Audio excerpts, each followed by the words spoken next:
¿Qué tal, amigas y amigos? Sean bienvenidos. Estamos en 60 minutos con José Luis Yepes. Hoy vamos a estar conversando con Emilio Ramón Carrasquel Barreto, mejor conocido como Emilio Carrasquel, a quien, bueno, le damos en principio pues la bienvenida al programa, pero le agradecemos que nos haya abierto las puertas de su casa, ¿no? Gracias a ustedes, un placer de verdad tenerlos aquí y bueno, vamos a aprovechar el tiempo. Así es. Emilio, bueno, tú has visto el programa, nos encanta empezar siempre en este primer segmento con lo que son las raíces, ¿no? O sea, ¿dónde naciste? ¿Quiénes fueron tus padres? ¿A qué se dedicaban? ¿Cómo fue ese hogar? ¿Cuántos hermanos? Y que nos hables hasta la primaria, pues, en ese primer segmento. Bueno, sí, en efecto, yo nací en Caracas, la maternidad Concepción Palacios, toda mi familia en Caracas, mis padres. Mi mamá nació en Curazao, Josefina Barreto de Carrasquel, mi papá Martín José Carrasquel. Y bueno, mi infancia fue en Caracas, estudié en la escuela, en el Colegio San Agustín del Marqués, luego el bachillerato en el liceo, los primeros 3 años en el liceo Nuestra Señora del Rosario, en la Trinidad, cuarto y quinto año en el liceo Caracas en el Paraíso. Y toda mi familia siempre estuvo ubicada en San José. Mi tío Alejandro, el Pastón Carrasquel, mi tío Alfonso, mi tío Domingo, mi primo Manuel, que todos fueron jugadores de béisbol profesional, igual que mi papá. Y bueno, mi mamá se dedicó siempre a la casa. ¿Cuántos hermanos? Somos 6 hermanos, todos, gracias a Dios, todavía aún viven. 4 hembras, 2 varones. Y bueno, tengo una nieta que viven en Alemania. ¿Tú eres el quinto de sus hermanos? Soy quinto de los 6 hermanos, la última es una hembra. Okay. Emilio, ¿cuáles son esos primeros recuerdos que te llegan más remotos de tu infancia? ¿Cómo viviste esa infancia? ¿Eras amiguero? ¿Eras introvertido, tímido? ¿Cómo era Emilio Carrasquel el niño? Bueno, como te dije, cuando nací vivíamos en Petare, la Torre de Petare, y ahí, bueno, ahí crecí. Siempre los juegos de muchachos, chapita, metra. Y bueno, siempre fui que me llamó mucho la atención el deporte. Siempre me guiaba por mis tíos. Y me comencé a jugar béisbol menor desde los 7 años. En aquella época se comenzaba en preinfantil. Y yo jugué con el Colegio San Agustín, que por eso es el motivo que estudio en el Colegio San Agustín, ya que el manager, uno de los señores del equipo, me vio jugando y le propuso a mi mamá para yo jugar con el Colegio San Agustín.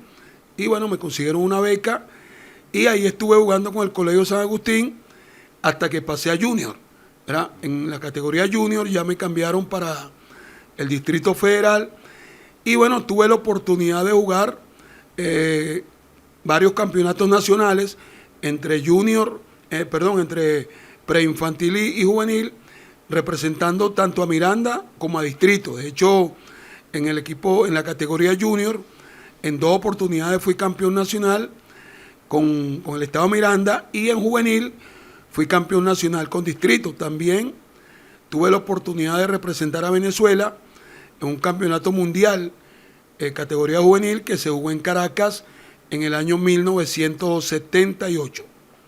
Emilio, cuando comenzaste a estudiar la primaria y luego iniciando la secundaria, ¿cuáles eran esas materias que se te hacían más fáciles? ¿Cuáles se te dificultaban más? Y si recuerdas, pues, algunos de tus mejores amigos de esos años. Bueno, sí, realmente, como siempre, educación física, me destacaba mucho ahí, ¿verdad? También en castellano, se me dificultaba honestamente la física, la matemática, en química era bastante bueno. Y bueno, de esos amigos de la infancia, de amigos estudiantes, todavía hay varios que hemos hecho de reencuentros, ¿verdad? Y después de unos 20, 25 años, 30 años sin vernos, ya llevamos 15 reencuentros que se hacen ahí en el Club de Paracotos, ¿verdad? Y bueno, hemos ido, generalmente vamos entre 15, 16 de los que estudiamos juntos y otro grupo de los que jugamos juntos béisbol menor. Cuando comenzaste en el preinfantil, ¿ya tenías una posición específica o estuviste rotando? No, estuve rotando porque yo podía quechar, podía jugar segunda, podía jugar shortstop. De hecho, en en el campeonato mundial que te estoy mencionando, el primer día de juego, yo jugué center field, algo que realmente no que me sorprendió, sino que como hubo una preselección, ¿verdad? Yo durante los entrenamientos casi nunca estuve jugando fielder, pero yo me destacaba en varias posiciones y al final el manager, que en su momento era Remigio Hermoso, faltando 3 o 4 días que hicieron la selección definitiva, me dijo que yo iba a ser el center field de la selección. Ahora, Emilio, cuando estabas ahí jugando en el preinfantil, luego la siguiente junior, creo que es la que le sigue, ¿en qué posición te sentías más cómodo? Quechando. Yo siempre me gustó quechar, me gustó llevar el juego, me gustó comunicarme. Y sobre lo que tú me preguntabas, más bien siempre fui extrovertido, porque me gustaba comunicarme con los jugadores, con la gente, con mis amigos. A veces yo era, en el salón hablaba mucho. Y bueno, en el béisbol, el catcher fundamentalmente tiene que tener eso, un liderazgo y no tener miedo, porque el catcher es una ayuda para el manager. Entonces realmente la posición de catcher fue la que me fui estabilizando ahí, hasta que finalmente logré firmar al béisbol profesional como catcher. Ahora, perteneces a una dinastía en el béisbol venezolano que es los Carrasquel. ¿Cuándo recuerdas que fue la primera vez que tuviste conciencia de eso? ¿Y cuál fue tu primera visita o cuándo fue tu primera visita a un estadio de béisbol profesional? Bueno, a medida que yo crecía y pasábamos tiempo viendo o escuchando a mi tío Alfonso, al Patón Carrasquel, a mi tío Domingo, se prendía más ese deseo de jugar béisbol profesional. Cuando yo estaba jugando la categoría juvenil, varios personajes del béisbol en menor en Caracas me decían que yo tenía condiciones para jugar béisbol profesional. Y bueno, yo le dije a mi papá que yo quería jugar béisbol profesional. Si llegaba algún scout, yo quería firmar. Y entonces, bueno, en efecto, estando yo en Caracas, participando en 2 categorías, llegó un momento que se podía jugar juvenil y AA al mismo tiempo. Entonces yo jugaba juvenil con el equipo del hipódromo y AA con el equipo del Urbanos. En Urbano el manager también era Remigio Hermoso. Entonces Remigio me recomendó con unos scouts y hasta que llegó esa oportunidad, firmé al béisbol profesional. Claro, ya yo iba al estadio, al parque universitario, que llegar al universitario o jugar en el universitario era el sueño de cada muchacho.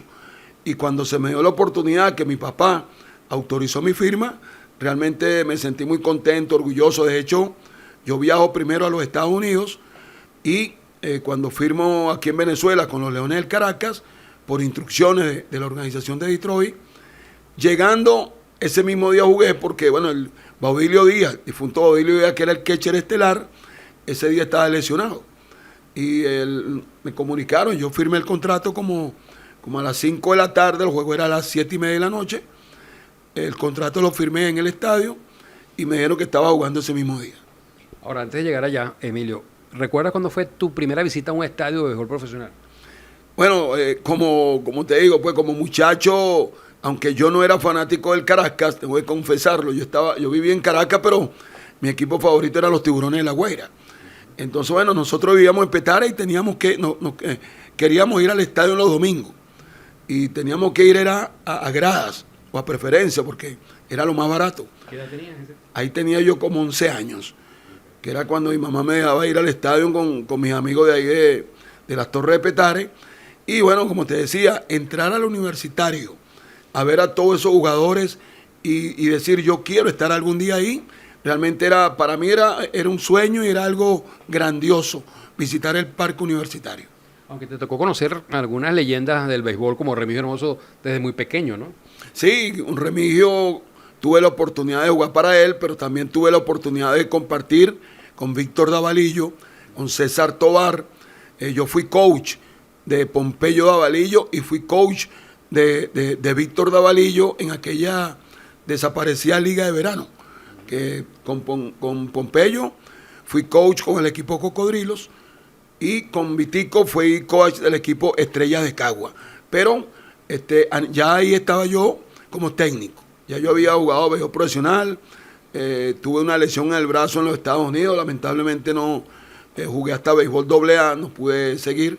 pero siempre me mantuve en el béisbol como técnico y bueno, ahí fui logrando esas relaciones con todos esos personajes, Graciano Ravelo, todos que eran excelentes técnicos y mejores maestros. Pero nos dice que tenemos que irnos al corte, vamos al corte y regresaremos con más de Emilio Carrasquel en 60 minutos con José Luis Yepes. Qué buena sorpresa que te están dando con estos videos de personas que te han conocido a lo largo de tu vida. Sí, me complace ser uno de ellos. Te conozco de hace más de 50 años, cuando a los 10 años no podías ver un terreno vacío porque realizabas una partida de pelota.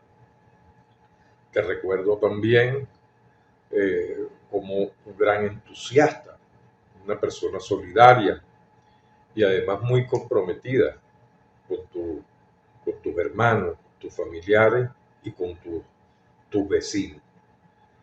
Emilio, eres un ciudadano ejemplar, creo que le has dado a este país mucho de tu hidalguía, de tu nivel de compromiso. Te recuerdo como un pelotero profesional de alta valía, como un scout, cazatalento que se destacó en el oficio. Además, te recuerdo como gerente deportivo del Lara, hiciste un enorme papel y además como comentarista actualmente creo que estás dando la hora. Muchas felicitaciones, Emilio. Con todo el corazón deseo que sean muchos más las oportunidades para celebraciones.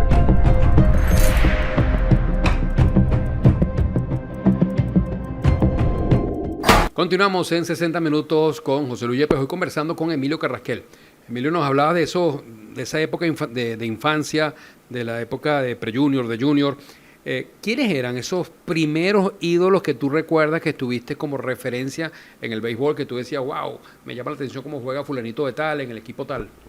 Bueno, en efecto, como te dije, yo era fanático de los Tiburones de La Guaira, que tenían a Remigio Hermoso, Enzo Hernández, José Herrera, jugadores importados como Paulino Casanova, Pat Kelly, traían un pitcher zurdo, Jim Rooker, ahí vino Clint Hordel, jugaba una vez el equipo trajo a José Cardenal, el cubano, una serie.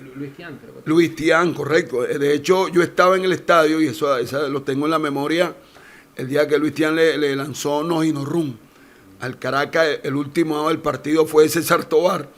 Y yo recuerdo eso porque casualmente Luis Tián había sido despedido por el Caracas en la temporada anterior. No lo quisieron repetir. Y bueno, él se vengó de esa manera. La ley del ex. La ley del ex. Y en un juego un domingo le dio no run al Caracas. Imagínate tú. Bueno, o sea, con esa playa de jugadores, esos fueron anteriores a la llamada guerrilla, ¿no? Correcto, sí. Después vino la Guaira, la guerrilla, la de Osvaldo Guillén, Norman Carrasco, Raúl Pérez Tobar, Alfredo Pedrique, Argenis Salazar, Gustavo Polidor. Esa era la guerrilla. Luis Salazar, que era, como se dice, el experimentado o el veterano del grupo, pero ese era un equipo que valía la pena verlo jugar porque tenía una particularidad que todo eso que te estoy nombrando eran Ciorestó, pero eran tan buenos que los managers tenían que, de hecho Alfredo Pedrique, que después jugó varios años en Grandes Ligas, jugaba primera base. El Ciorestó era Argenis Salazar, a veces Osvaldo Guillén. Polidor, que era tremendo Ciorestó, tenía que jugar tercera. Luis Salazar tenía que jugar para un outfield.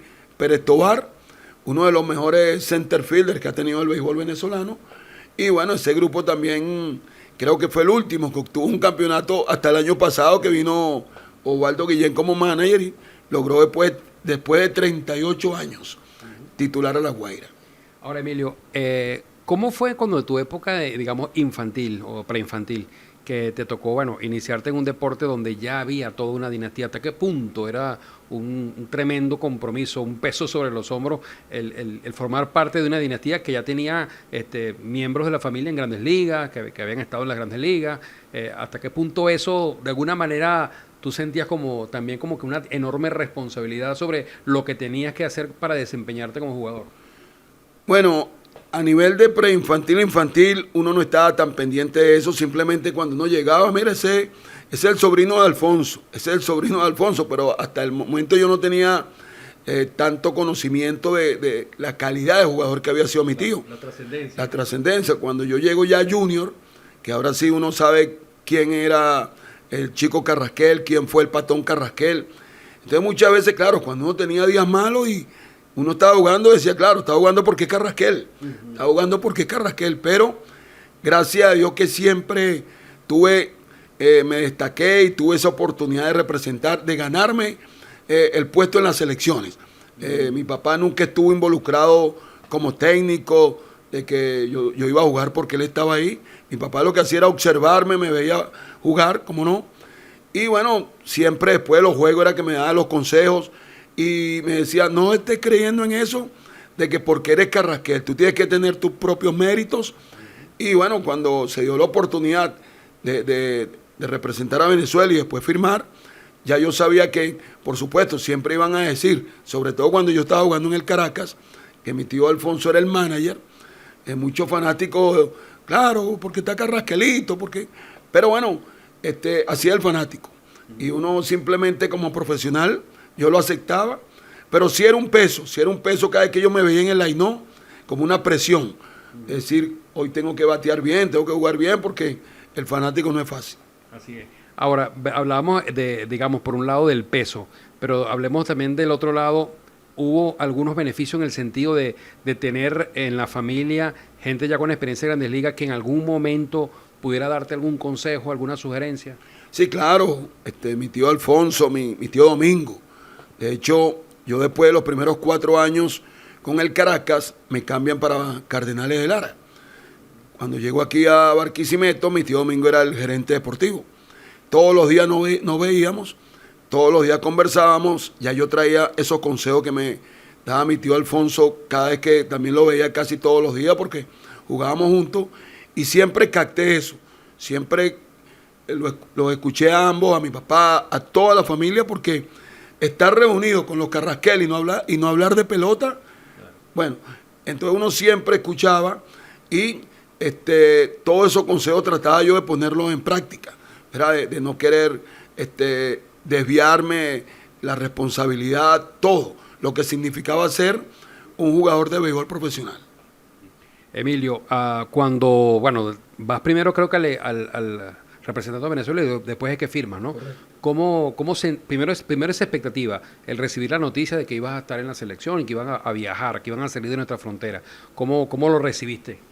Bueno, nosotros estuvimos durante 3 meses concentrados en el velódromo de Caracas. De hecho, en ese momento yo estaba estudiando 5º año y prácticamente por el deseo que yo tenía de hacer el equipo, y yo sabía que ahí iban a estar varios scouts de varias organizaciones, prácticamente en el liceo participé de que estaba concentrado ahí, por eso estaba faltando. Y como te dije anteriormente, una semana antes, cuando ya el manager me dice que hice el equipo, pero que iba a jugar centerfield, bueno, eso fue para mí no tanto sorpresa, porque tú sabes cuando estás compitiendo por un puesto y que tienes chance, ¿verdad? Pero realmente sí fue sorpresa cuando me dijo que yo iba a jugar centerfield. De hecho, en el primer partido que jugamos contra Colombia, yo comencé en el centerfield y como el pitcher de ellos era zurdo, me colocaron de tercer bate.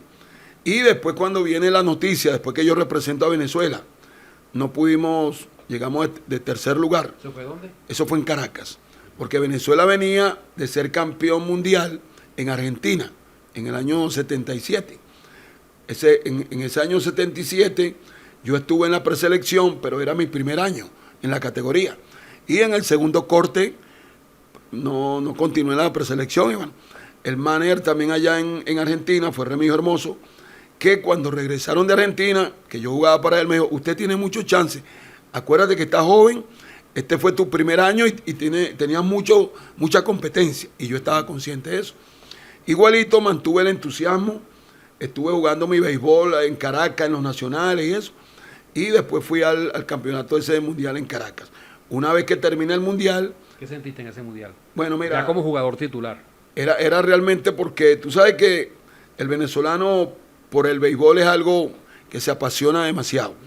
Ese parque, el campeonato fue en el estadio universitario y eso era todos los días full.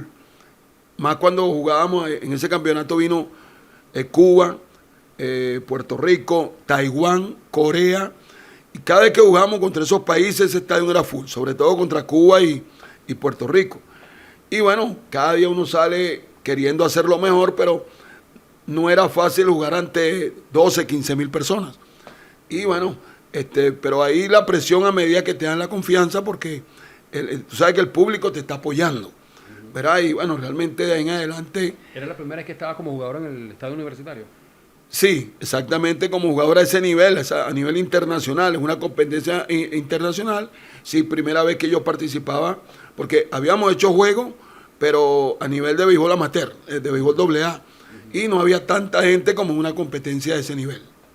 ¿Y sentiste el cambio entre aquel muchachito que se iba a los 11 años a la grada, porque era la entrada más económica, al que estaba ya en el terreno de juego, generando precisamente la ovación del público? Claro, cuando tú estás ya en el terreno, sobre todo en el center field, que tú estás viendo las tribunas que están full, tú estás viendo el que está gritando, tú estás viendo lo que está pasando a tu alrededor, sí hay la adrenalina, siempre está ahí y uno quiere hacerlo bien.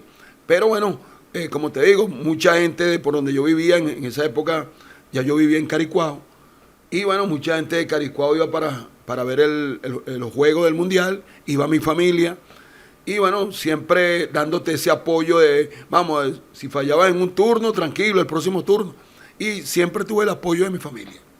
Ahora, cuando llegan finalmente a, digamos, en esa oportunidad Venezuela quedó ¿en qué lugar? Cuarto lugar. Cuarto lugar.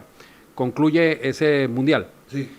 ¿Qué ocurre inmediatamente después? Porque ya tú sabías que ahí a ese tipo de eventos iban los scouts.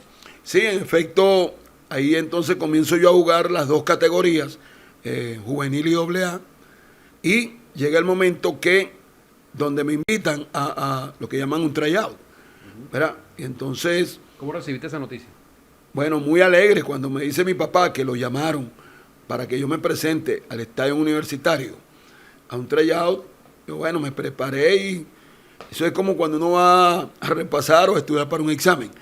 Y realmente ese día, bueno, pienso que me fue bien porque al terminar el tryout, el scout de la organización de Detroit se puso a conversar con mi papá. Y bueno, mi papá me llamó en medio de la conversación y me dio la mano, te felicito, ahora pertenecemos a los Tigres de Detroit.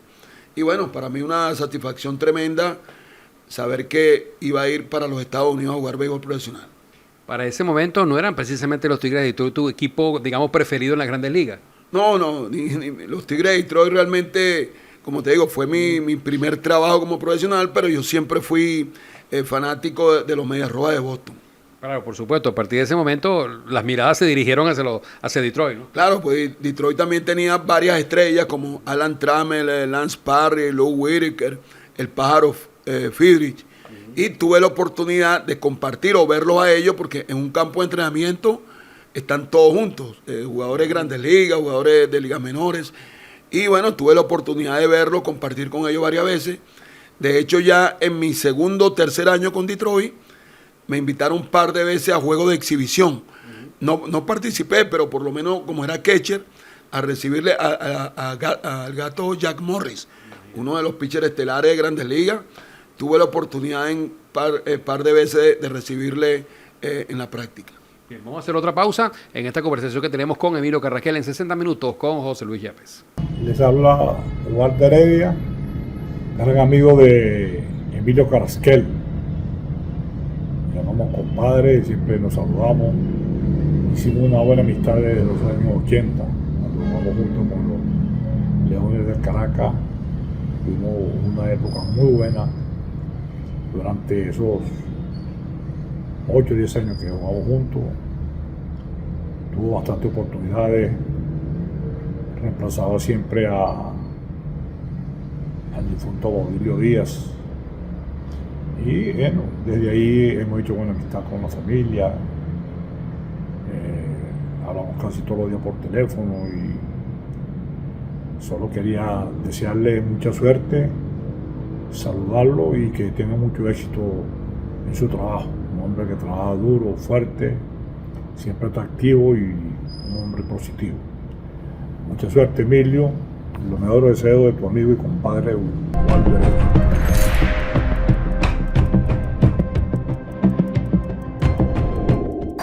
Avanzamos en 60 minutos con José Luis Yepes, hoy conversando con Emilio Carrasquel. Emilio, entonces, bueno, en el segmento anterior estábamos hablando de cómo llega la firma para una organización de Grandes Ligas, en este caso los Tigres de Detroit.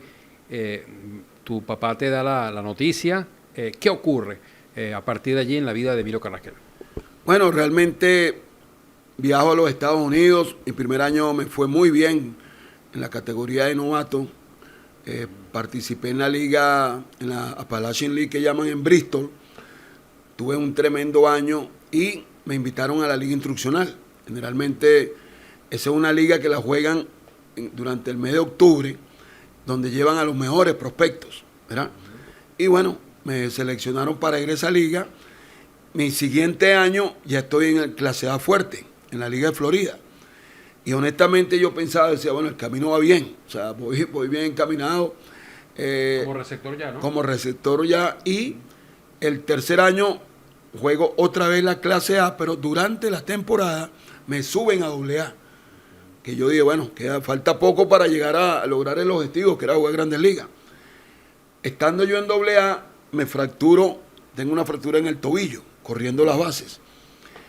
Y de ahí en adelante, en verdad, comenzaron las lesiones. Luego regreso a Venezuela, vengo con el brazo lastimado. Ya me han cambiado para Cardenales. Y, bueno, me operan. Me operan aquí en Barquisimeto. Ahí pierdo 2 años. Y realmente nunca tuve la recuperación total. No volví a tener la potencia en el brazo que yo tenía.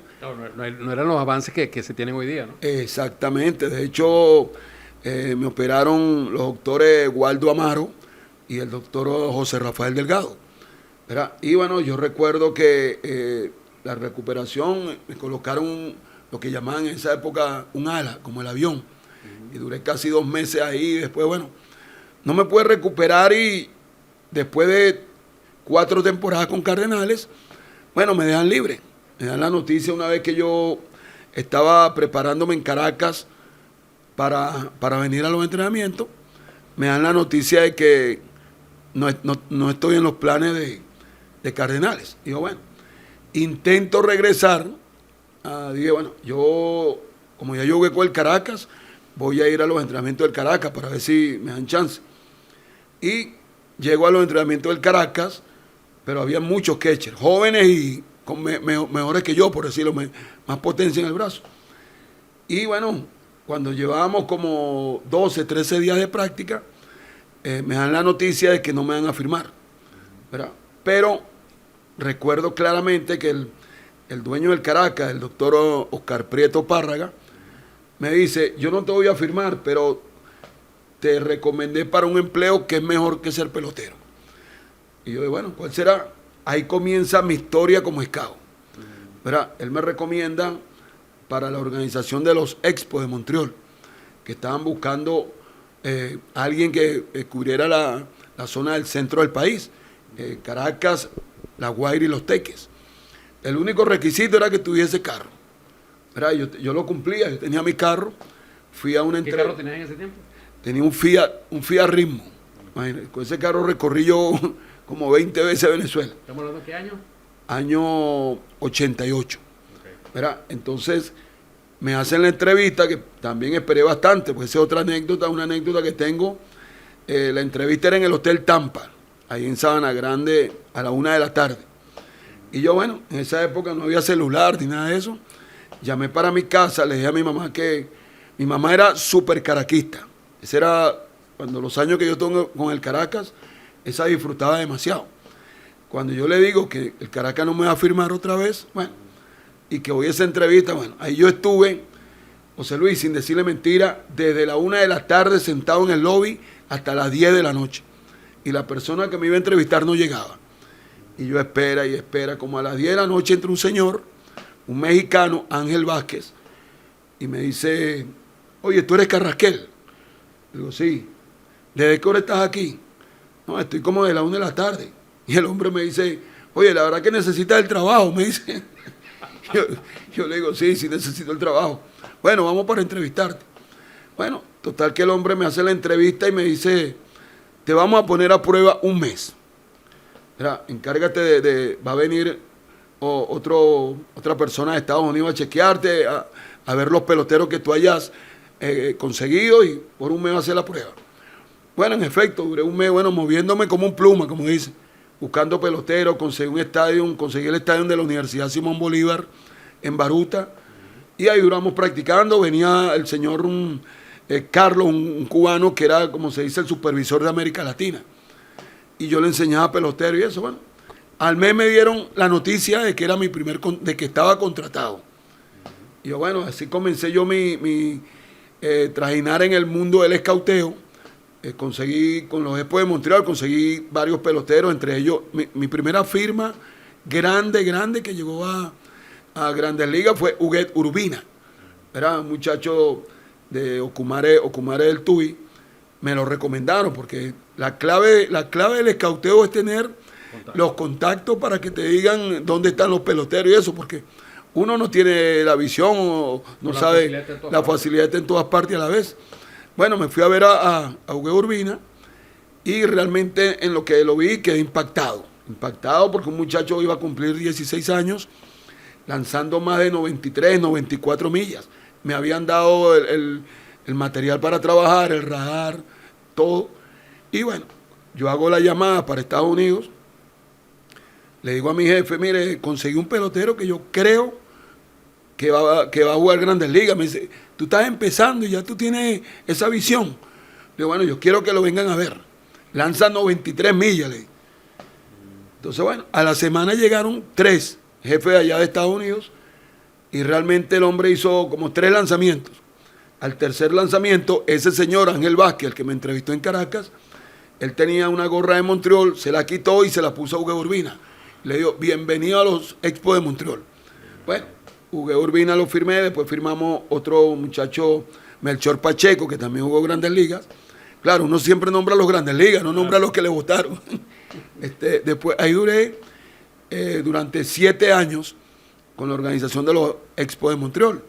Creo que cuando los scouts logran que alguien llegue a Grandes Ligas, hay como que un bono para eso también, ¿o no? No. No había Eso, no, y a mí por lo menos nunca me dieron bono porque yo una vez pregunté, se me ocurrió preguntar, pero me dijeron la respuesta fue, no, a ti se te pagan para que firmes Grandes Ligas. Okay. O sea, no hay bono porque el muchacho ha llegado y eso es una confusión tremenda porque usted se imagina, modestia aparte, yo tengo alrededor de 25, 30 peloteros de los que firmé en 32 años como scout. Y bueno, ahí duré. Pero ahí se nos pasó, ¿qué sentiste cuando finalmente Huguet Urbina llega a Grandes Ligas? Bueno, José Luis, tú sabes que estando Huguet en AA, recibo una carta del gerente general de Montreal, Dave Dombrowski, que hoy en día trabaja para los Phillies de Filadelfia. Y recibo una carta donde me dice, felicitándome por la firma de Huguet Urbina, y dice, ese es un brazo que va a jugar Grandes Ligas pronto. Claro, ellos firmaron, cuando Huguet llega a Estados Unidos, lo colocan como abridor, pero después lo convierten en cerrador y fue uno de los mejores en Grandes Ligas en su momento. Y bueno, esa satisfacción realmente grande de que, yo, bueno, firmé un pelotero Grandes Ligas y una de las cosas que siempre le hablaba el papá, ¿verdad? Señor Urbina, Huguet va bien. Y bueno, cuando Huguet llega a Grandes Ligas, me hace una llamada. Emilio, gracias por darme la oportunidad de estar donde estoy. Y bueno, así no todos los peloteros hacen eso, ¿verdad? Y bueno, durante 7 años estuve con Montreal. En el año 95, que es cuando Cardenales de Lara me entrevista para ofrecerme como gerente deportivo el cargo, me entrevista al licenciado Humberto Oropesa en Caracas, y bueno, la única condición era si yo aceptaba o si pasaba la entrevista, que era, yo tenía que mudarme para Barquisimeto y tenía que salir de los Expos de Montreal para trabajar con los Azulejos de Toronto, con lo que tenían convenio con Cardenales. Bueno, yo le decía, yo no tengo problema. Eso sí, gracias a Dios le dije, mis hijas estudian en buen colegio, yo tengo casa propia en Caracas, no voy a estar dando bajo, como se dice. No, todo eso se arregló, todo eso llegué aquí. Y bueno, pasé a trabajar con Toronto y ahí también tuvimos varios años exitosos firmando peloteros como César Isturiz, firmamos Guillermo Quirós, Gustavo Chacín, todos esos peloteros también los firmamos.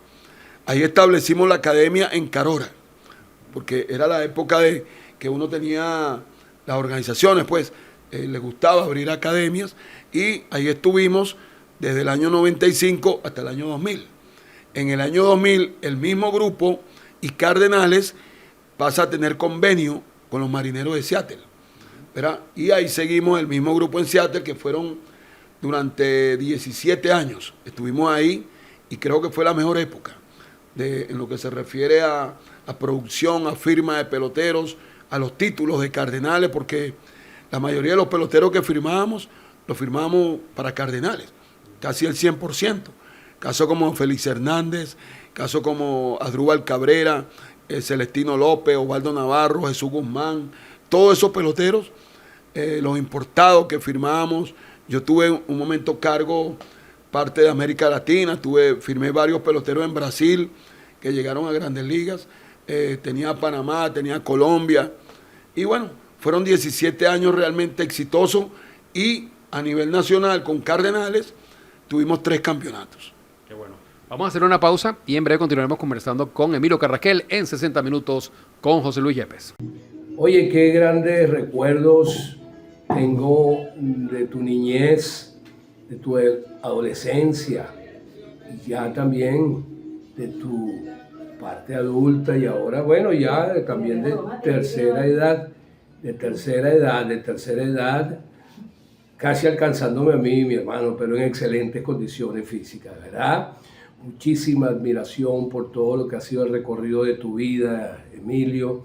En realidad, tus facultades personales, tu honestidad, de verdad, tu dedicación, tu responsabilidad, hermano, te han llevado por el camino del éxito. Bien merecido tienes cualquier éxito que hoy la vida te ponga al frente. En el aspecto familiar, hermano, fuiste un verdadero ángel para mi mamá, un ángel que estuvo siempre pendiente de complacerla, de estar al lado de ella cada oportunidad que tenías. Y respecto a mi papá, al viejo Martín, oye, qué bello hijo fuiste con él. Tu papá, mi papá, estuvo muy, muy agradecido, siempre feliz de saber lo que tú habías significado, hermano. Te amo mucho, mi hermano.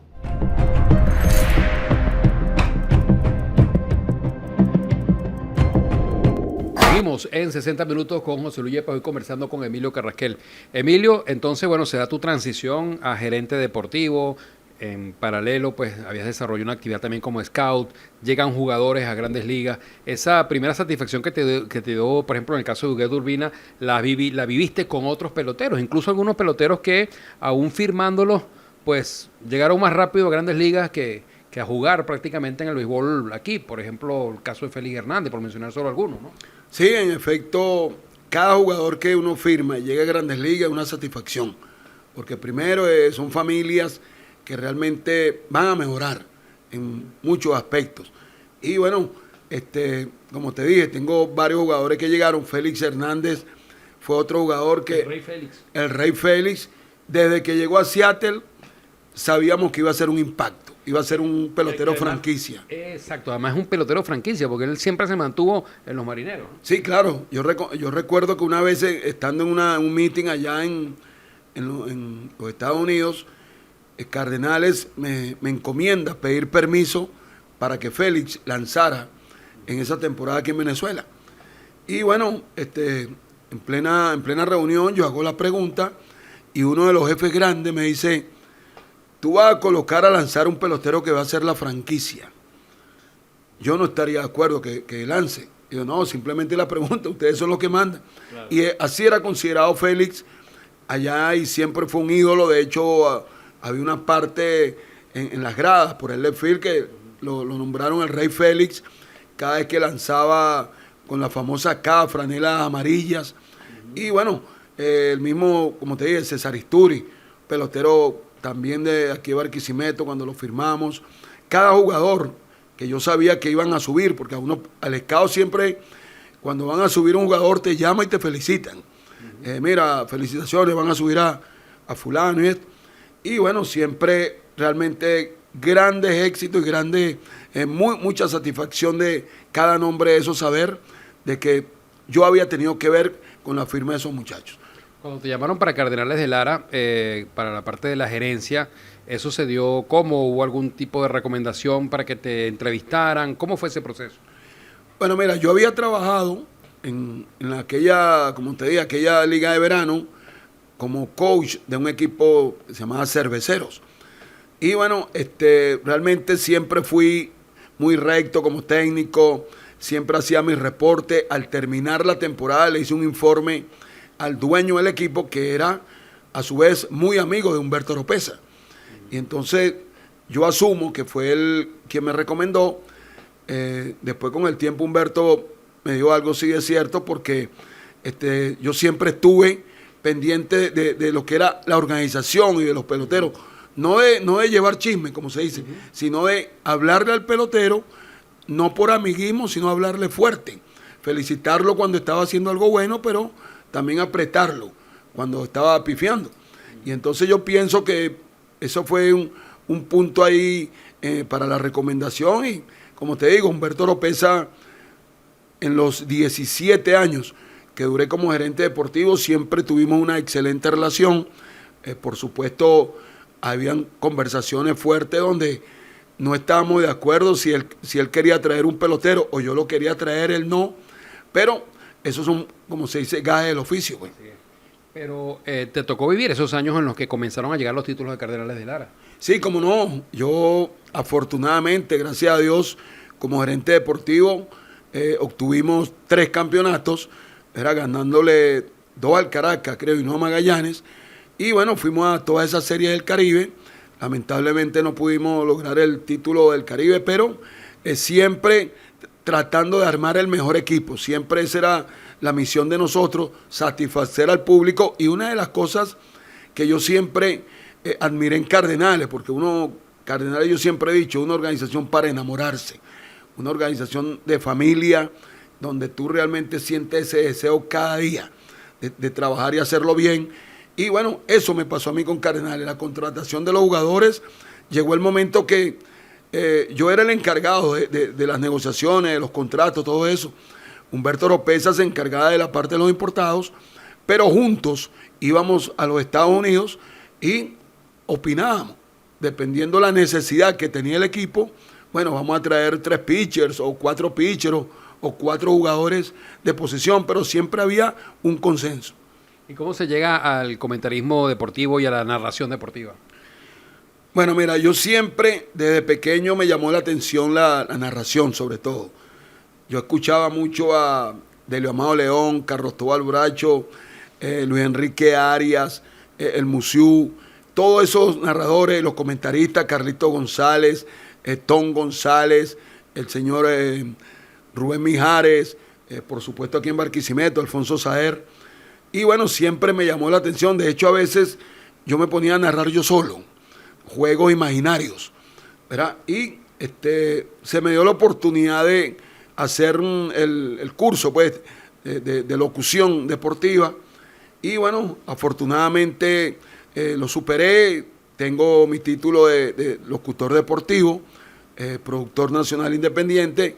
Y bueno, es algo que lo hago, que lo disfruto. Realmente estar frente a un micrófono o detrás de un micrófono para narrar un juego de béisbol, eso me encanta.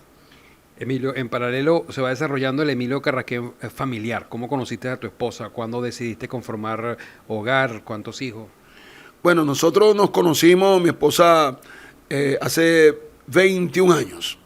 ¿Verdad? Mi esposa Wendy trabajaba en su momento en una entidad bancaria y bueno, ahí era donde Cardenales tenía la plata. Y ahí yo tenía que ir para allá muy seguido, sobre todo cuando era la época de la fecha de pago, pues las nóminas, llevar todo eso, bueno, y ella trabajaba ahí. Y bueno, tú sabes, me empezó a picar el ojo y eso. Y entonces, por ahí comenzó una gran relación, ¿verdad? Y bueno, excelente familia, mi esposa igualmente que yo tiene 4, son 6 también, 4 hembras y 2 varones, coincidencialmente. Y bueno, han sido 21 años juntos, donde por supuesto han habido altibajos, pero siempre con el apoyo de ella. Una de las cosas que realmente me gusta es que no es de esas mujeres o esas personas que quieren estar en el estadio todos los días porque yo trabaje con el béisbol. No, ella lo disfruta los días que tenga que disfrutar. Va al estadio cuando ella quiera. Igualmente mis hijos, el varón Emilio José, que está aquí en Venezuela, mis otras 2 hembras están fuera del país. Y bueno, así tenemos todos estos años juntos y creo que van a ser muchos más. Ya a esta altura de tu vida, ¿cómo valoras el aporte que ha hecho la familia Carrasquel en general para el béisbol venezolano? Mira, yo creo que desde el Patón Carrasquel, hablar del béisbol en Venezuela hay que mencionar a la familia Carrasquel, porque como se dice, el Patón plantó las semillas, abrió las puertas, luego vino mi tío Alfonso, y donde quiera que uno llegue, en lo que uno dice Carrasquel, lo primero que te asocian es familia del Chico. Aquí en Barquisimeto le dicen a uno familia de Domingo. Y eso es algo que uno tiene que saber llevar, respetar, hacer ver que no es un apellido por llevarlo, sino que es algo que la gente se identifica, sobre todo el fanático del béisbol. Y yo me siento realmente bastante orgulloso de ser parte de esta familia donde lo que ha habido es personajes del deporte, personajes del béisbol, con buenos criterios, con esos ideales, ¿verdad?, de respeto y que siempre uno tiene que llevar y mantenerlo. Emilio, bueno, como jugador, como scout, como gerente deportivo, como narrador deportivo, seguramente hay muchas anécdotas, pero por ahí me soplaron algo de Marc Anthony y su avión. Cuéntanos sobre eso. Bueno, mira, esa anécdota siempre tengo que decirla, la voy a recortar por el tiempo. Yo fui a buscar un pelotero a República Dominicana, que estábamos jugando el playoff contra el Caracas. Y ya con Cardenales. Ya con Cardenales, yo como gerente de una semifinal Caracas-Lara, me voy a Dominicana y cuando tengo que regresar, cancelan el vuelo. Teníamos un vuelo Dominicana-Curazao, Curazao-Maiquetía. Cancelan el vuelo y hay una muchacha que empezó a armar lío y yo también comencé a protestar, pues. Bueno, total que de tanta protesta que hicimos, prácticamente nos apartaron del grupo cuando llegamos a Curazao. La muchacha me dice que ella con una llamada resolvía eso. Resulta que era Shannon de Lima, en su momento novia de Marc Anthony. Venezolana. Entonces yo le presto mi teléfono y ella dura un rato hablando con él y me dice, ¿quieres hablar con él? Entonces, sí, bueno, cuando me lo pasa dice, Emilio, te habla Marc Anthony. Y yo, caramba. Mar, ¿cómo estás? Mira, ella es Shannon de Lima. No se preocupen, ya yo sé todo lo que ha pasado. Mañana los mando a buscar en mi avión. Yo, bueno, yo le digo, mira, pero yo ando con un pelotero. Sí, yo sé que es eso, porque yo también tengo acciones en un equipo de basquetbol en Miami. Eso. Efectivamente, el lunes, el día siguiente, a las 12 del día me llamó el piloto. Señor Carrasquel, a la 1 de la tarde estoy allá en el aeropuerto, que lo van a ir a buscar. Bueno, eso era, recuerdo, un 29 de diciembre. De hecho, Shannon de Lima tuvo que hablar con mi esposa porque mi esposa, nerviosa, pensaba que no íbamos a llegar porque venía el año nuevo. Y en efecto, bueno, cuando llegó el avión ahí a Curazao, nos montamos los 3. Ella me dice, ¿tú vas para dónde? Y yo, bueno, mira, yo voy para Barquisimeto. Pero nosotros vamos para Maiquetía. ¿Te puedo dejar en Valencia? Sí, ¿cómo no? Yo hablando con Humberto Oropesa y con Carlos Miguel, su hijo, no me creían. Y yo, en serio, mira, ando en este avión, hice un video. Y bueno, en lo que llegamos a Valencia para agradecerle y eso, volví a hablar con él. Le dije, bueno, Omar, gracias por esto, pues realmente sin tu ayuda no hubiésemos podido lograr esto. Tranquilo, ganen y más nada. Y bueno, esa es la anécdota. El dominicano lo que decía era, esto es increíble, mi primer viaje a Venezuela va a ser en el avión de Marc Anthony. Y bueno, realmente eso sucedió. Recuerdo que después Alfonso Saer, en su columna de extra inning, colocó, hasta Mar Anthony tuvo que ver en la contratación de un importado de Cardenales. Así es, bueno, ahí quedó esa anécdota para todos ustedes que ha compartido con nosotros Emilio Carrasquel. Emilio, cuando te digo béisbol, ¿qué significa para ti? Profesionalismo, Venezuela, el mejor país del mundo, Dinastía Carrasquel, orgulloso, Cardenales de Lara. tremenda organización, Cuando te digo béisbol. es lo que yo amo. Así es. Bueno, estamos llegando ya a la parte final del programa. Bueno, antes de despedir también, Emilio, ¿alguna ciudad, algún país que hayas visitado y al que siempre te provoca volver? España, España. Ajá. ¿Y algún paisaje recurrente que de vez en cuando venga a la mente de Emilio Carrasquel? realmente este año tuve la oportunidad y la suerte de ir a Los Roques en mi cumpleaños y me quedé fascinado. ¿Cuál es tu pasatiempo preferido cuando no estás trabajando? Dominó, ¿Y eres bueno? más o menos. Está por encima del promedio. Sí, sí. Bueno, ahora, Emilio, mirando a esa cámara, ¿cómo le gustaría ser recordado a Emilio Carrasquel? Bueno, realmente quisiera ser recordado como un hombre que su filosofía fue perseverar, trabajar fuerte, honestidad, lealtad, amor por lo que hace y así, de esa manera, lograr los resultados. Emilio Carrasquel, un hombre orgulloso de ser venezolano y que siempre va a estar para todos. Así me gustaría que me recordaran. Emilio Carrasquel, el perseverante. Gracias, Emilio, por abrirnos las puertas de tu casa y compartir parte de tu hoja de vida con nuestros televidentes. Muchas gracias. Gracias a ustedes, gracias a Promar Televisión y bueno, siempre las puertas de mi casa van a estar abiertas. Gracias. Y en la cámara y la producción de Carlos Guerra, les habló José Luis Yepes Rodríguez. Será hasta un próximo 60 minutos con José Luis Yepes por Promar Televisión. Y no olviden que también luego estas entrevistas las ubicamos en nuestro canal de YouTube, José Luis Yepes Rodríguez.